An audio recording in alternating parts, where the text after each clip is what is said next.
Hey, everybody, welcome to the Entrepreneur Motivation Podcast. I'm your host, Chris Bello, and today I'm going to be talking to you about how to run and create a mastermind group, as well as what a mastermind group is. So, first of all, let me define mastermind according to how Napoleon Hill defines it. So, a mastermind group is a combination of knowledge and effort of two or more people who work toward a definite purpose in the spirit of harmony. So, basically, what they've also said in that book is that, two heads are better than one. Whenever two minds are collaborating, in essence, creates a third mind. So that's how that phrase, two heads are better than one, kind of comes about. And there are actually several benefits of a mastermind group. As you can imagine, when you're collaborating with other people, you can brainstorm, bounce ideas off of each other, fact check. You can lean on each other's skills and strengths. So you can collaborate, you can develop new friendship, you can have growth.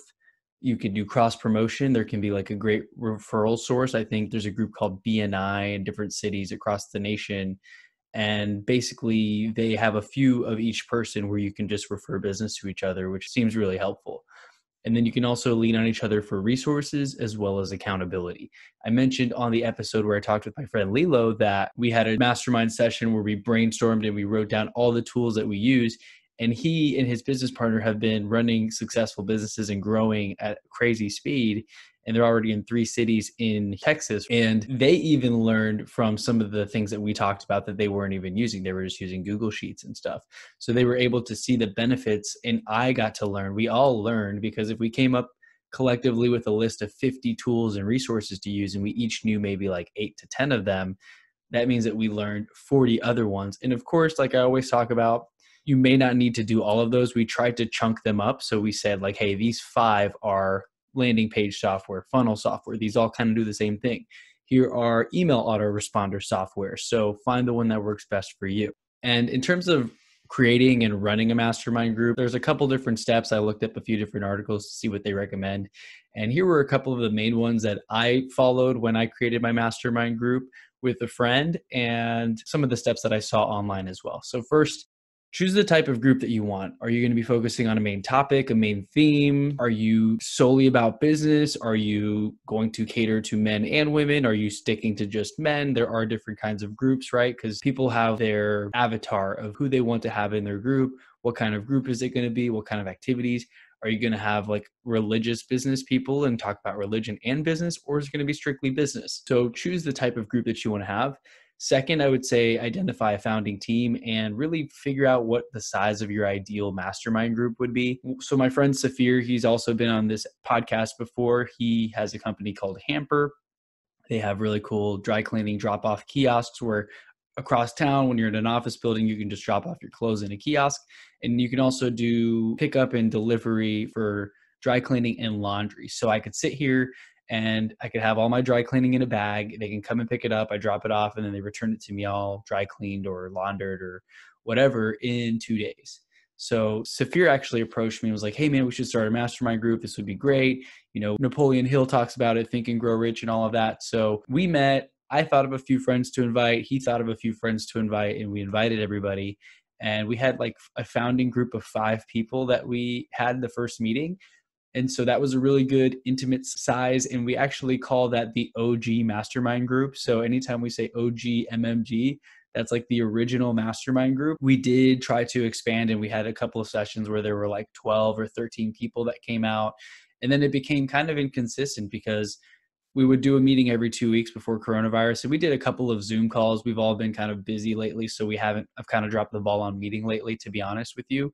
But when we were meeting every 2 weeks, we'd have amazing sessions. They would be 3 hours every single time. We would plan for 2, but they would always roll over because nobody would want to leave. We'd keep talking, and then someone would have an idea. And it's just extremely powerful because you don't get that kind of energy usually. When you're talking to friends or family who don't understand what you're working on and why you're motivated to do what you're doing, and why you don't just get a regular job.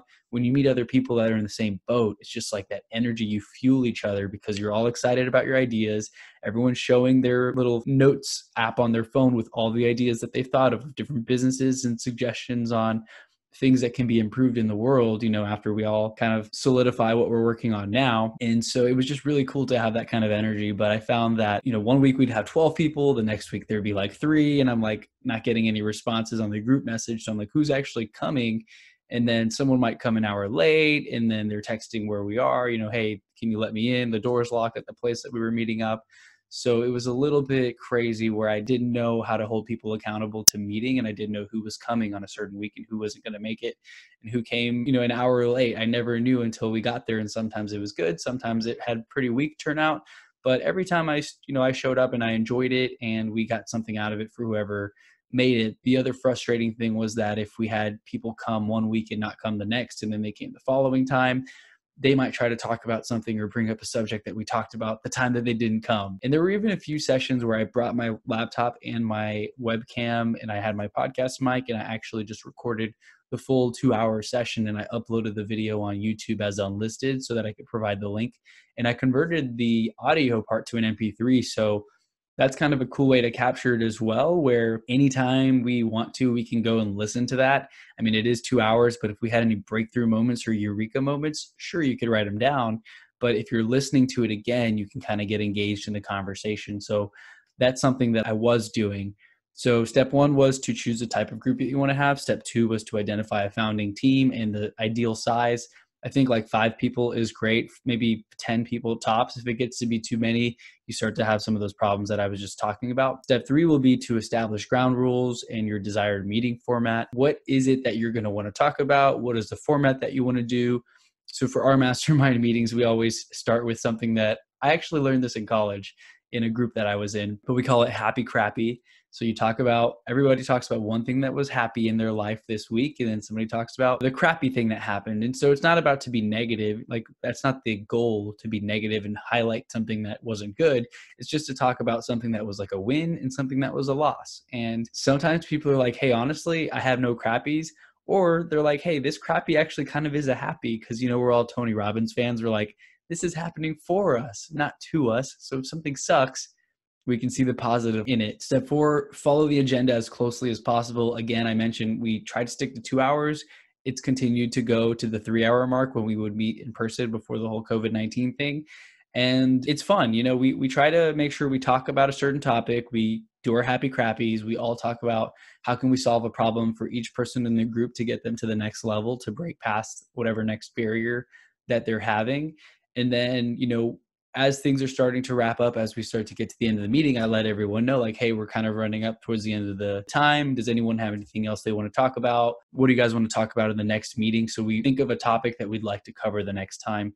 And a few topics we've covered, like one guy was an expert at like repairing credit, and he had improved his own score from like 600 or 500 to 800 something.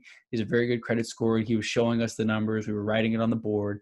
And we were actually going as far as, hey, what's your credit scores? Let's write them up on the board. Let's take a snapshot, or everyone note it down, and then do these steps. And then, within a couple months, let's see where our credit scores are and if we were able to improve them and whatnot. So, one person had missed a payment on a student loan, and that just dinged his credit score. And he'd been trying forever to bring it up, and it's just like nothing was working.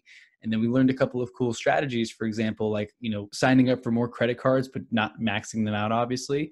The more cards you sign up for, the higher credit limit you have. And of course, if you continue to keep your spend low, which is hard for some people, so make sure you have self-control, your utilization rate is lower. So that helps your credit score out. And also making sure not to close cards. Just if you're not going to use it, set alerts so that no fraudulent charges are going on them, and then just kind of lock it away in a drawer or a safe or whatever you have at your house. Because when you cancel a card, especially if you've had it for a long time, that actually helps. The longer you have a card, the longer it shows you've had that history. So that's another pro tip. This is not a credit card episode at all. And do your own research, before all of this. But yeah, I know firsthand, because I had a card that was 4 or 5 years old, and then it said I hadn't used it in forever, and it said it was going to close. And I was like, okay, whatever. It closed the account. My credit score dropped a little bit because that was helping give my account more age overall. So yeah, that was something that we all learned. One topic, we had another meeting where we talked about software and tools that we recommend. So that was another really very helpful meeting. And one thing that's important to note is that it's okay to outgrow the room. I told people ahead of time, I was like, hey, I'm looking for a mastermind group. I'm looking to get around like-minded people. No hard feelings if anyone outgrows the room. If someone starts making crazy amounts of money and is just killing it, successful overall, where this room is a little bit too basic, you might have to get to another room, right? You never want to be the biggest fish in the tank, or you don't want to be the smartest person in the room, because that means you're in the wrong room. You're not going to learn. You're not going to push yourself. In fact, you should make it a goal to be the dumbest person in the room, because you're forced to level up. It's like osmosis. You're being around all these people. They're going to rub off on you, make you think bigger, make you dream bigger, make you take more actions, also connect you with better people, that are able to make things happen more quickly in your life and in your business. So that's something else to consider as well. And that's basically all I wanted to cover on running a mastermind group. It's nothing crazy. I mean, at least at the level I'm at right now, it's just a group of like-minded friends that are hungry and driven to succeed. And we just meet up, every 2 weeks, or do Zoom calls when necessary to catch up, to touch base, to mastermind, to brainstorm on ideas.